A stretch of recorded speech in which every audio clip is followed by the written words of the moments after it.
This is a scripted dialogue based on conversations I've had with a mixture of conservative Christian ministers. God does not coerce us. God is not a puppet master. He doesn't force you to believe anything. We have our free will. God doesn't coerce you. He doesn't say that if you don't believe, I'm going to do this to you or that to you. But isn't that exactly what he does say? With his threats of hell? Isn't that ultimately extreme coercion?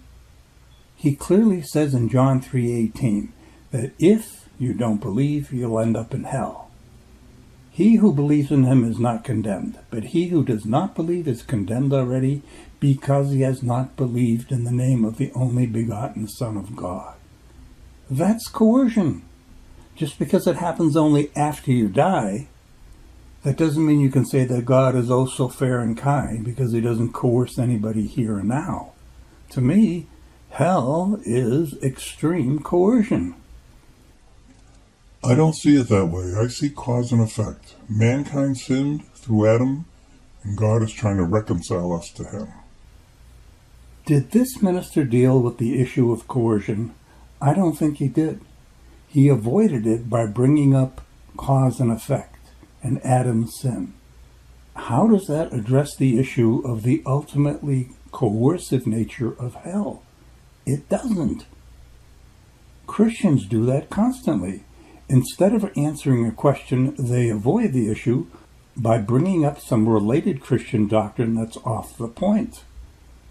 It's like a parent saying to the child, I'm going to give you free will to practice your piano lessons or not. I will not force you to do it. But at the end of the week, if you did not practice your piano lessons, I'm going to beat the crap out of you. How is that free will? It's not. It's coercion on a delayed basis. Or it's like a mugger saying, give me your money or I'll kill you. Well, yes, there's an element of free will there. You have the choice of giving him your money or being killed.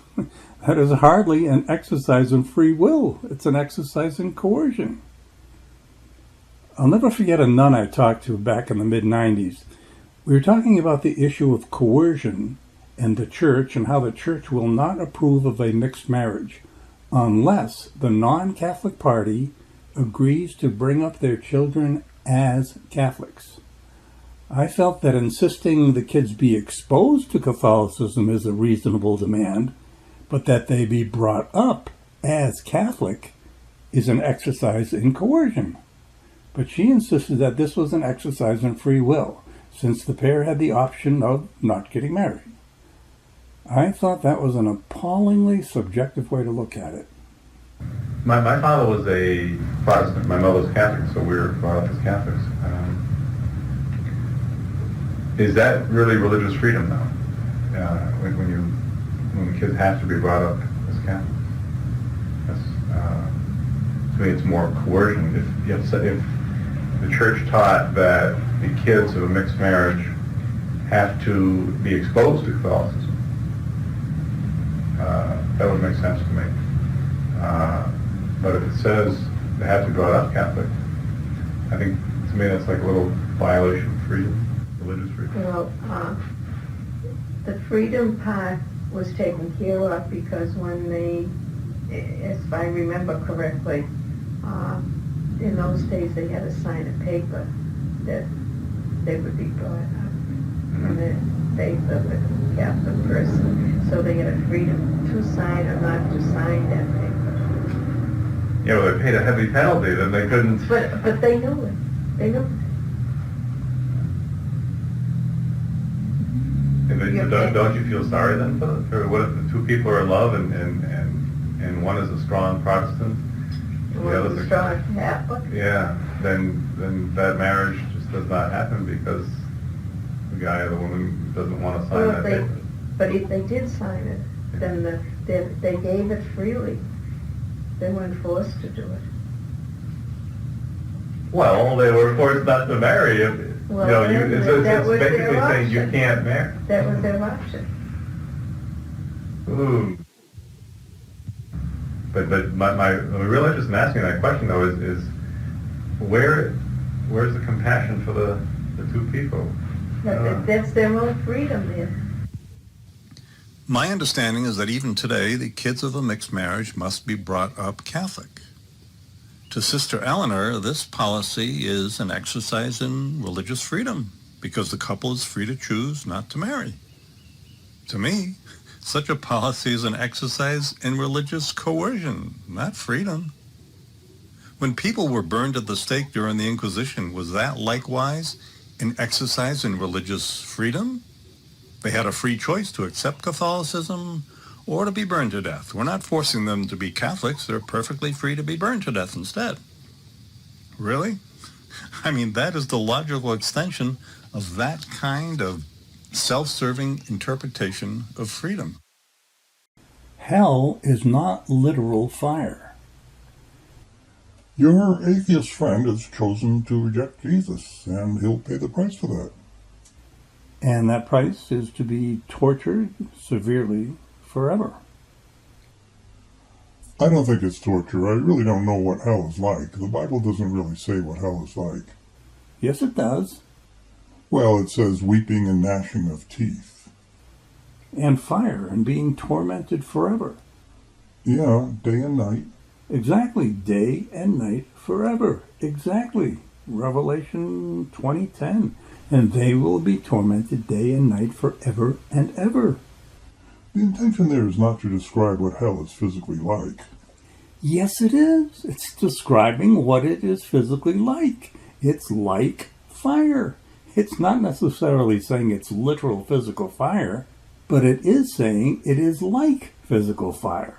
It's figurative language for extreme suffering, whether it's physical or whatever form it's in. I think the Bible defines heaven as an eternal relationship with God, and hell as eternal separation from God. But you're ignoring the fire part. The Bible uses the words fire, flames, and furnace. You cannot ignore the underlying meaning of those symbols, which is severe, severe pain. C.S. Lewis does that, defines hell as just a gloomy place separate from God of people's own choosing, and he completely ignores the fire part. Christians consistently do that. They very quickly define hell as separation from God and ignore the fire, flames, and severe suffering part. They automatically soft-pedal hell. Not honest hermeneutics, in my opinion.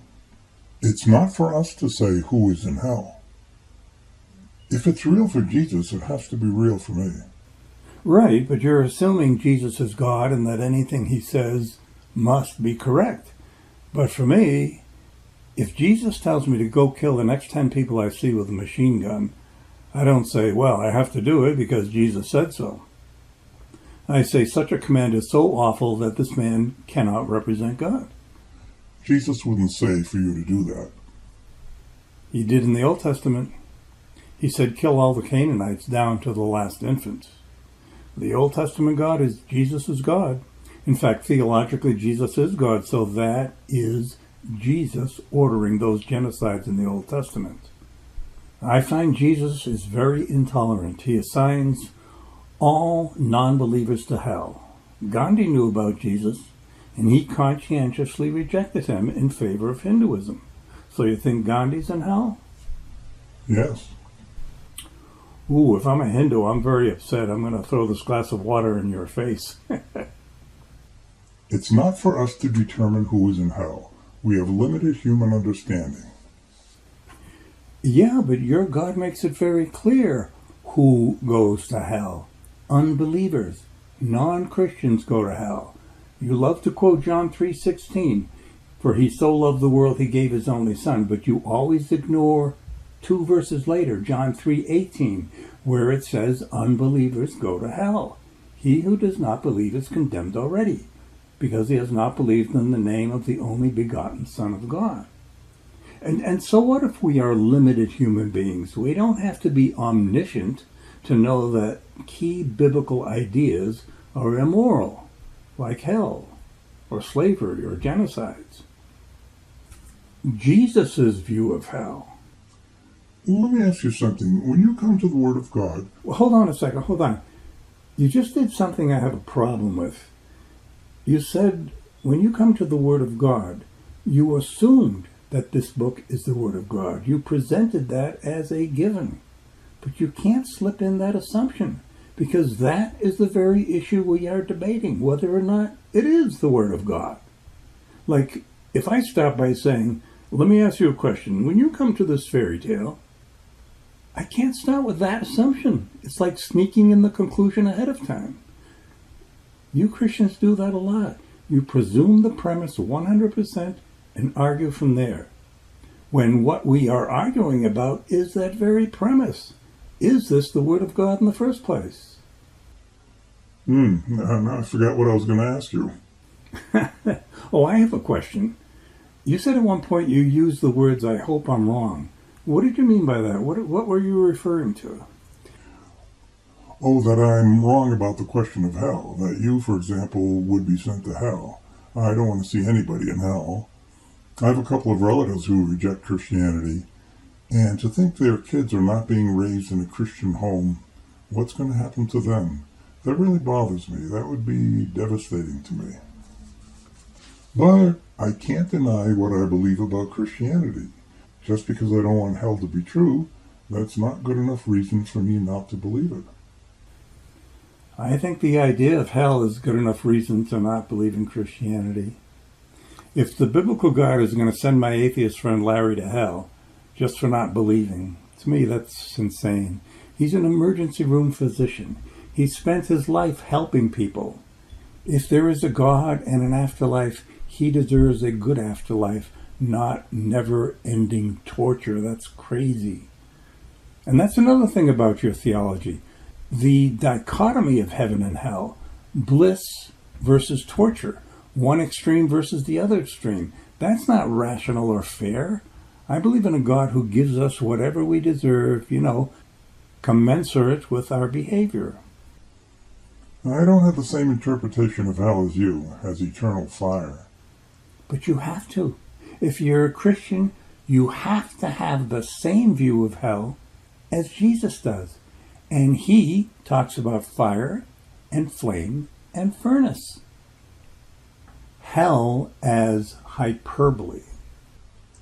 I don't think of hell as active torture, but as separation from God.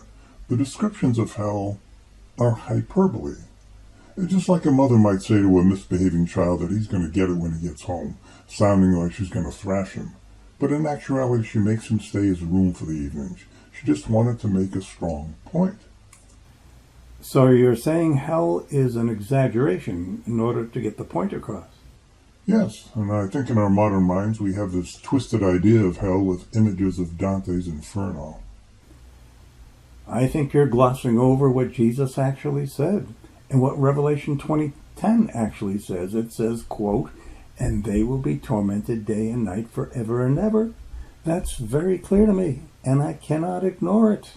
I can't say, oh, the writer's just exaggerating for effect. He doesn't really mean it.